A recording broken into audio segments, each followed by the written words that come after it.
زوجہ کو اور پھر اپنے جو بچے ہیں ان کو، کہ ان کو بچانے کی فکر کرو۔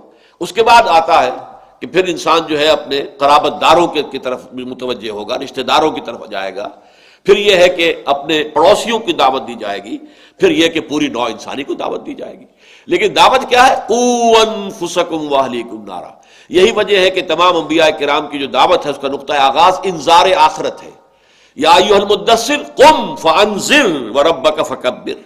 اور حضور کا تو یہ تعامل تھا کہ آپ اپنی قریب ترین جو خواتین تھی رشتہ دار ان کو لے کر بیٹھتے تھے اور آپ فرماتے تھے یا فاطمہ بنت محمد انقذی نفسک من النار فانی لا املک لک من اللہ شیئا۔ اے فاطمہ محمد کی لخت جگر نور چشم، اپنے آپ کو آگ سے بچانے کی فکر کرو، اس لیے کہ اللہ کے ہاں مجھے کوئی اختیار تمہارے بارے میں حاصل نہیں ہوگا، اختیار اللہ کا ہوگا، اور ان کے سامنے تیرے عمل ہوں گے جو سامنے پیش آئیں گے۔ یا صفیہ تو عمت رسول اللہ، اے صفیہ اللہ کے رسول کی پھپھی حضرت حمزہ کی ہمشیرہ، انقذی نفسک من النار، بچاؤ اپنے آپ کو، نکالو آگ سے، فانی لا املک لک من اللہ شیئا، اس لیے کہ میں قیامت میں اللہ تعالیٰ کے ہاں آخرت میں تمہارے کام نہیں آ سکوں گا، مجھے کوئی اختیار حاصل نہیں ہوگا۔ تو یا ایھا الذین آمنوا قوا انفسکم واہلیکم نارا۔ اب اس نار کی شدت کو بیان کرنے کے لیے فرمایا وقودھا الناس والحجارہ، اس کا ایندھن بنیں گے انسان بھی اور پتھر بھی۔ انسان تو بنیں گے، جہنمی جو ہوں گے مشرک ہوں گے، کافر ہوں گے، برے اعمال والے ہوں گے، وہ مسلمان تھے لیکن یہ کہ ان کے برے اعمال کا پلڑا جو ہے بھاری ہے تو جہنم میں تو جائیں گے۔ البتہ اگر دل میں ایمان ہے، واقعی حقیقی یقین والا ایمان کسی درجے میں بھی ہے، تو پھر وہ اپنے گناہوں کے مقدار کے مطابق سزا پا کر وہاں سے نکال لیے جائیں گے، لیکن ایک دفعہ تو جانا ہوگا۔ اس حوالے سے فرمایا وہ آگ کیسی ہے کہ اس کا ایندھن انسان بھی بنیں گے، پتھر بھی۔ پتھر کا یوں ہو سکتا ہے، اس کے دو مفہوم ہو سکتے ہیں، ایک تو یہ کہ وہ آگ کے جس کا ایندھن پتھر ہو اس کی شدت کا کیا عالم ہوگا۔ جیسے آپ کو معلوم ہے کہ ایک کوئلہ ہمارے ہاں لکڑیوں سے بنتا تھا، اور ایک وہ جو پتھر والا کوئلہ آتا ہے اس کی جو حدت ہوتی تھی، اس کے اندر جس قدر تمازت ہوتی تھی، اس کا آپ اندازہ نہیں کر سکتے۔ پھر اس میں ایک رخ یہ بھی ہے کہ یہ جو اصل مخاطب تھے قرآن مجید کے اولین، تو وہ بتوں کو پوچھتے تھے، وہ پتھروں سے بنے ہوئے تھے، کہ جب تمہیں جھونکا جائے گا اس جہنم میں تو تمہارے ان بتوں کو بھی جھونکا جائے گا، وہ بھی جلیں گے، تاکہ تمہاری حسرت میں اضافہ ہو جائے کہ ہم انہیں معبود سمجھتے رہے، ہم ان کے سامنے متھے ٹیکتے رہے، اور یہ بھی ہمارے ساتھ اسی جہنم کی آگ کے اندر جل رہے ہیں۔ وقودھا الناس والحجارہ۔ اب آ رہا ہے اس کا جو اہم ترین حصہ ہے آیت کا، علیہا ملائکۃ غلاظ شداد، اس جہنم پر ایسے فرشتے معمور ہیں، وہاں کے کارندے جو بڑے تند خو ہیں، سخت دل ہیں، سخت دل، بہت زبردست ہیں۔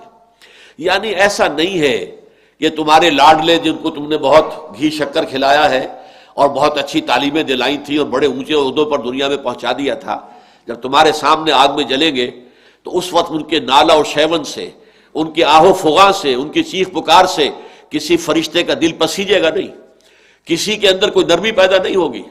وہ لوگ جو ہے وہ فرشتے، یا ایھا الذین آمنوا قوا انفسکم واہلیکم نارا وقودھا الناس والحجارہ علیہا ملائکۃ غلاظ، غلیظ القلب، سخت دل والے، اور شداد، بہت سخت، لا یعصون اللہ ما امرہم، وہ اللہ تعالیٰ کی کسی حکم کی نافرمانی نہیں کرتے، وَيَفْعَلُونَ مَا يُؤْمَرُونَ، اور کرتے ہیں وہی کا جس کا انہیں حکم ہوتا ہے۔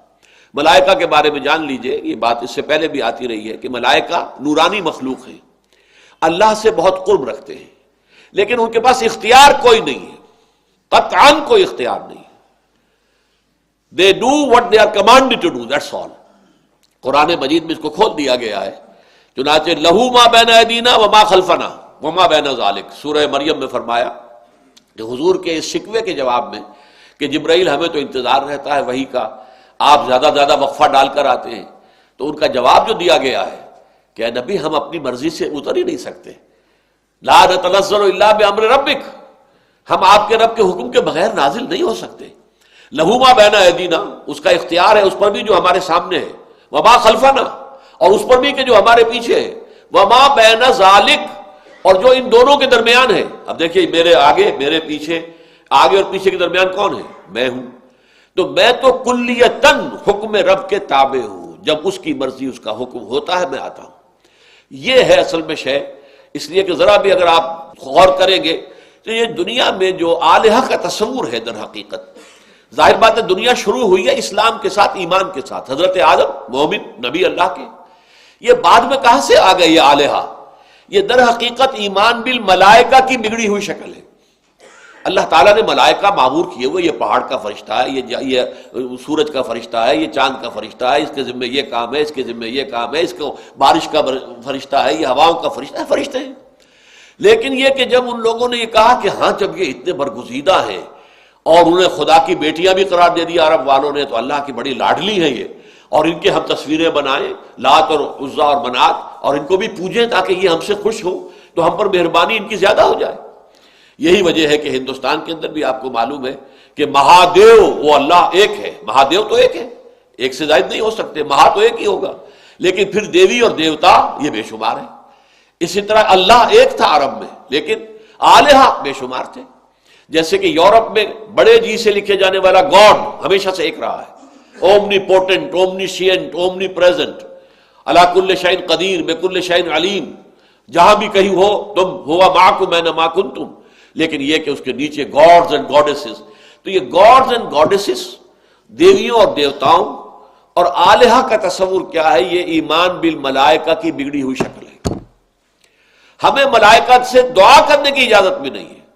ہمیں معلوم ہے 2 فرشتے میرے ساتھ موجود ہیں، لیکن مجھے کسی تکلیف میں یہ نہیں کہہ سکتا کہ میری ذرا یہ مدد کر دو، نہیں، اللہ سے مدد کی درخواست کرو، اللہ جس طریقے سے چاہے کرائے۔ وہ کسی فرشتے کو بھیجے، وہ کسی فوت شدہ ولی اللہ کی روح کو بھیج دے، ہمیں کیا ہے؟ ہمیں تو پیڑ کھانے ہیں، وہ آم کھانے، پیڑ نہیں گرنے، لیکن ہم نہ ولی اللہ کو پکار سکتے ہیں، نہ فرشتے کو پکار سکتے ہیں، نہ کسی نبی کو پکار سکتے ہیں۔ پکارنا جو ہے ایاک نعبد و ایاک نستعین، تجھ ہی سے مدد مانگیں گے، یہ ہے در حقیقت توحید فی الدعا۔ تو یفعلون ما یؤمرون، وہ تو وہی کچھ کرتے ہیں جس کا کہ انہیں حکم دیا جاتا ہے۔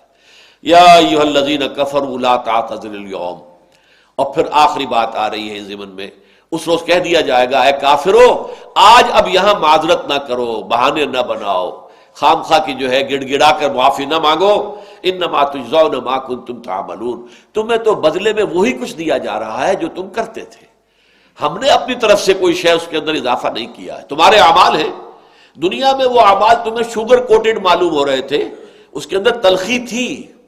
اب کنیر کی گولی، اس کے اوپر اگر آپ نے شوگر کوٹ کر دیا تو بڑے آسانی سے آپ کھا جائیں گے اس کو، لیکن ہے تو کڑوی۔ اب ہوا یہ کہ تم نے حرام خوریاں وہاں کی تھی، وہ بڑی پلیزنٹ معلوم ہوئی، بہت اچھی لگی، لیکن اب ان کی اصل تلخی جو ہے تم پر ظاہر ہو گئی ہے، لیکن ہیں وہی تمہارے اعمال، وہی تمہارے سامنے رکھ دیے گئے۔